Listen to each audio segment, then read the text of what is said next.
Assalamualaikum warahmatullahi wabarakatuh. Hello students.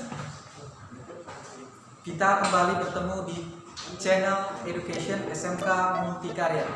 Oke, pada pertemuan dan kesempatan kali ini kita akan membahas mengenai jenis-jenis teks, kind of the text in English. So, ada banyak hal yang harus kita ketahui mengenai jenis dan tipe-tipe dari teks. Ada yang dinamakan, yang pertama yaitu ada narrative text, ada yang dinamakan prosedur text, dan ada yang dinamakan recount text. Pada kesempatan hari ini, pertemuan kali ini, kita akan mempelajari mengenai apakah itu recount text, bagaimana generic structure dari recount text, dan bagaimana contoh dari teks yang berbentuk recount text, serta cara kita untuk memastikan kalimat itu berbentuk recount atau bukan. Oke, di sini kita akan mempelajari bersama saya Sir Fadli, dan mari kita simak pembahasan lebih detailnya melalui video berikut. First, recount text. Recount text is speaking or writing about past event. So, recount text itu adalah bagaimana kita mengucapkan atau menuliskan sesuatu tentang hal ataupun peristiwa maupun kejadian yang terjadi pada masa lalu atau masa lampau.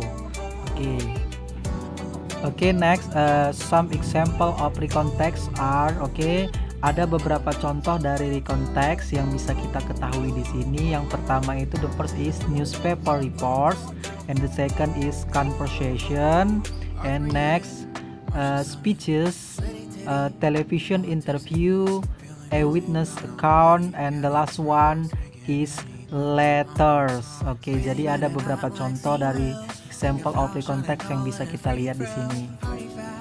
Oke, next, language features. Jadi di language features ini yaitu bentuk bahasa, ada 3 hal yang harus kita ketahui yang kita cermati, yaitu use past tense to retell the events. Jadi kita harus menggunakan kosakata atau vocab tenses yang berbentuk past tense. And the second is use words that show the order of events, such as first, next, then, and bla bla bla. So, jadi kita harus menggunakan kata-kata yang menunjukkan sebuah kejadian mulai dari kronologinya, pertama atau selanjutnya. Lalu use descriptive words to give detail about who, what, when, where, and how. Next, the generic structures, kerangka karangan atau generic structure dari konteks ini, yaitu harus diawali oleh adanya orientation. Orientation is the first paragraph that gives background information about who, what, where, and when. And next is series of events. It is about the paragraph that retells the events in the order is which they happen. And the last one is reorientation. Reorientation is the concluding paragraph about impression, suggestion, and feeling. Jadi urutannya ini harus sesuai mulai dari orientation, series of event, or reorientation. Okay, and next the last one is about the example of recount text. Jadi kita bisa melihat di sini bersama-sama ada sebuah teks, contoh dari teks recount text, di mana ada hanya di situ orientation, adanya series of event, and the last one is reorientation. Jadi anak-anak sekalian bisa membaca dan melihat bahwasanya di setiap teks tersebut menggunakan bentuk-bentuk tenses yang merupakan past event atau sesuatu hal yang memang telah terjadi ataupun telah selesai dilakukan pada masa yang lalu. Jadi contoh dari recount text ini urutannya tidak boleh terbalik atau tertukar. Harus yang paling pertama kita perhatikan yaitu awal sebuah openingnya dimulai oleh orientation, lalu next series of event, and the last one reorientation. Oke, bisa fokus ke teksnya.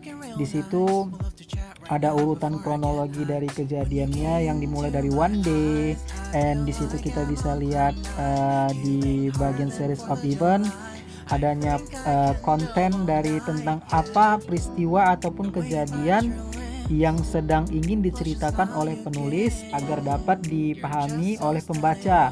Lalu di reorientation di situ bisa kita lihat sama-sama adanya closing ataupun impression maupun suggestion ataupun penutup dari sebuah teks yang sedang ditampilkan oleh penulis ataupun seseorang yang bercerita. Oke, jadi semoga melalui pembelajaran ini kita bisa memahami apa rekonteks itu. Nah, demikianlah penjelasan materi kita pada pertemuan kali ini mengenai rekonteks. Semoga apa yang saya sampaikan dapat dipahami dan dapat dicoba diaplikasikan dalam membuat sebuah teks yang berbentuk rekonteks. See you. Assalamualaikum warahmatullahi wabarakatuh.